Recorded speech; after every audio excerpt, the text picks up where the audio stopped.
नमस्कार, मैं हूं जयश्री नागदा और आप देख रहे हैं सीबीसी न्यूज वायर।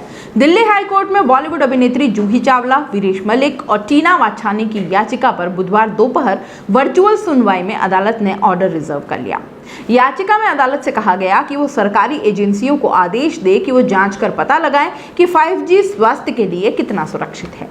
सुनवाई से पहले फिल्म अभिनेत्री जूही चावला ने वर्चुअल कार्रवाई का लिंक भी इंस्टाग्राम पर शेयर किया था, लेकिन इस वर्चुअल सुनवाई में अजीब बात ये हुई कि इसमें 2 बार बाधा आई, जब अदालती कार्रवाई के बीच में अचानक किसी के गाना गाने की आवाज आने लगी। बोलिए जरा, एक्शन ले, आइडेंटिफाई करके जस्ट रिपोर्टेड टू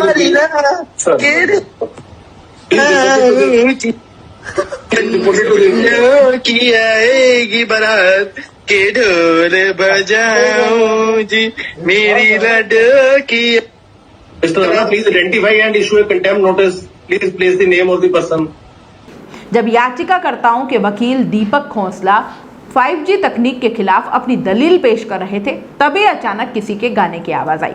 गाना जूही चावला की फिल्म का था, लाल लाल होठों पर गोरी किसका नाम है। गाने की आवाज सुनते ही सभी सकते में आ गए थे। करीब 8 सेकंड गाने की आवाज आने के बाद जज JR मिधा ने कोर्ट स्टाफ को उस व्यक्ति को वर्चुअल कोर्ट से हटा देने को कहा और पूछा कि वो व्यक्ति कौन है। लेकिन करीब 6 मिनट के कार्यवाही के बाद जब वकील दीपक खोसला फिर से 5G तकनीक के खिलाफ अपनी दलील जोर शोर से पेश कर रहे थे, तब एक बार फिर किसी के गाने की आवाज आई। बोलिए जरा, एक्शन ले, आइडेंटिफाई करके जस्ट रिपोर्टेड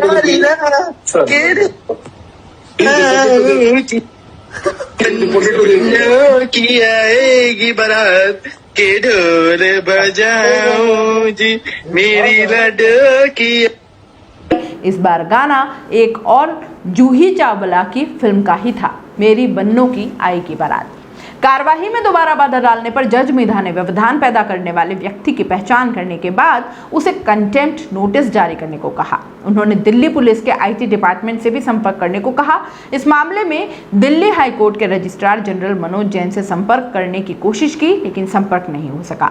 करीब 5000 पन्नों वाली इस याचिका में कई सरकारी एजेंसियां जैसे department of communications, science and engineering research board, Indian council of medical research, central pollution control board, कुछ विश्वविद्यालयों और विश्व स्वास्थ्य संगठन को पार्टी बनाया गया था। इस याचिका पर अपना ऑर्डर रिजर्व करने से पहले जज मिधा ने इस याचिका पर कई सवाल पूछे थे। उन्होंने दीपक खोसला से पूछा था कि क्या उन्होंने सरकार को अपनी चिंताओं से अवगत करवाया है और क्या सरकार ने उन्हें कोई जवाब दिया है। अदालत ने उनसे पूछा कि अगर वो सरकार के पास नहीं गए तो वो सीधे अदालत के पास क्यों आए हैं। जज ने दीपक खोसला से पूछा, क्या आप बिना सरकार के पास गए सीधे अदालत आ सकते हैं। उन्होंने दीपक खोसला से पूछा कि क्या उन्होंने इस याचिका को तैयार किया है और कहा कि ऐसा लगता है कि याचिका मीडिया पब्लिसिटी के लिए है। दरअसल मोबाइल टावर रेडिएशन को लेकर जूही चावला की फिक्र जो है वो 10 साल पुरानी है। साल 2011 की एक रिपोर्ट के मुताबिक मालाबार हिल में रहने वाली जूही चावला अपने घर से 40 मीटर दूर सह्याद्री गेस्ट हाउस पर लगे 16 मोबाइल फोन टावर से स्वास्थ्य पर होने वाले असर को लेकर चिंतित थी और जब IIT मुंबई के एक प्रोफेसर ने जांच की तो पाया कि उनके घर का एक बड़ा हिस्सा कथित तौर पर असुरक्षित था।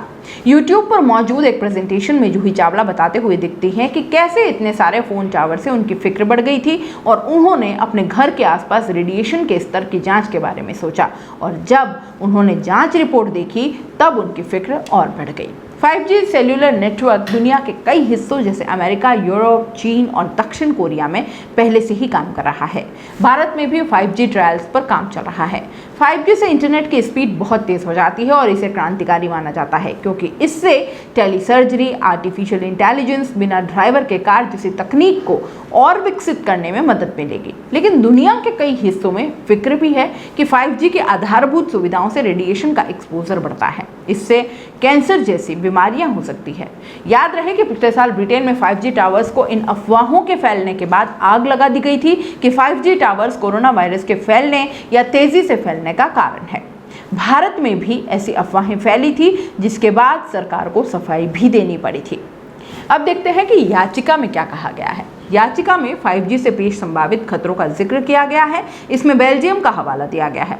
यहाँ 5G को लेकर विरोध हो रहा है। याचिका में दावा किया गया है कि एक तरफ जहां सेल्यूलर कंपनियां खतरनाक तेजी से सेल टावर लगा रही हैं ताकि कनेक्टिविटी बेहतर की जा सके, वहीं 5000 से ज्यादा ऐसे वैज्ञानिक शोध हैं जो कथित तौर पर बता रहे हैं कि नेटवर्क प्रोवाइडर्स की इस लड़ाई में लोग मौत का शिकार हो रहे हैं। याचिका कहती है कि अगर टेलीकम्युनिकेशंस इंडस्ट्री का 5G का प्लान कामयाब हो गया तो कोई व्यक्ति, कोई जानवर, कोई चिड़िया और कोई भी पत्ता रेडियो फ्रीक्वेंसी रेडिएशन से हर क्षण पेश आने वाले रेडिएशन से बच नहीं पाएगा और इस रेडिएशन का स्तर आज के स्तर 10 से 100 गुना ज्यादा होगा। 5G के खतरे पर अंतर्राष्ट्रीय रिपोर्ट क्या कहती है? साल 2014 में विश्व स्वास्थ्य संगठन ने कहा कि आज तक मोबाइल फोन के इस्तेमाल से स्वास्थ्य पर कोई प्रतिकूल असर नहीं दिखा, लेकिन यह रिपोर्ट भी कहती है कि इंटरनेशनल एजेंसी फॉर रिसर्च ने मोबाइल फोन से पैदा होने वाली इलेक्ट्रोमैग्नेटिक फील्ड्स को इंसानों के लिए संभावित कैंसर पैदा करने वाला माना है। विश्व स्वास्थ्य संगठन की एक अन्य रिपोर्ट के मुताबिक ऐसा इसलिए है क्योंकि अभी इस बारे में पुख्ता सबूत नहीं मिले हैं। मोबाइल फोन से पैदा होने वाली इलेक्ट्रोमैग्नेटिक फील्ड से पक्के तौर पर इंसानों में कैंसर होता है या नहीं। साल 2018 के अमेरिकी सरकार की एक रिपोर्ट ने बताया कि रेडियो फ्रीक्वेंसी रेडिएशन के ज्यादा एक्सपोजर से चूहों के दिल में एक तरह का कैंसर जैसा ट्यूमर हो गया। इस शोध के लिए चूहे के पूरे शरीर को मोबाइल फोन के रेडिएशन के एक्सपोजर में 2 साल तक रखा गया और हर दिन 9 घंटे ये चूहे एक्सपोज होते थे। शोध करने वाले एक वैज्ञानिक ने लिखा कि मोबाइल फोन के रेडिएशन को जो इन चूहों ने सहा वो किसी इंसान के अनुभव से बहुत दूर है, इसलिए इस शोध का आपके जीवन पर असर नहीं पड़ना चाहिए। क्या मोबाइल फोन स्वास्थ्य के लिए खतरा है? इस पर अमेरिका के फूड एंड ड्रग एडमिनिस्ट्रेशन की रिपोर्ट कहती है कि अभी तक ऐसे कोई सबूत नहीं मिले हैं कि इससे इंसानों में कैंसर का खतरा पैदा हो। साल 2020 की विश्व स्वास्थ्य संगठन की एक रिपोर्ट के मुताबिक 5G सहित सभी रेडियो फ्रीक्वेंसी के एक्सपोजर से होने वाले स्वास्थ्य पर खतरे को लेकर एक रिपोर्ट 2022 में प्रकाशित करेगी। साल 2019 में कई भारतीय वैज्ञानिकों ने भी सरकार को 5G के खिलाफ पत्र लिखा था। अगर आप YouTube पर देख रहे हैं तो CBC न्यूज़ वायर का चैनल सब्सक्राइब करिए, पास में दिख रहे बेल आइकन को भी दबाइए ताकि जब भी हम आपके लिए कोई खबर, कोई जानकारी लेकर आएं तो सबसे पहले आपके पास नोटिफिकेशन पहुंचे। अगर आप Facebook पर देख रहे हैं तो CBC वायर का पेज लाइक करिए। अगर आप Instagram पर देख रहे हैं तो आप हमें फॉलो कर सकते हैं।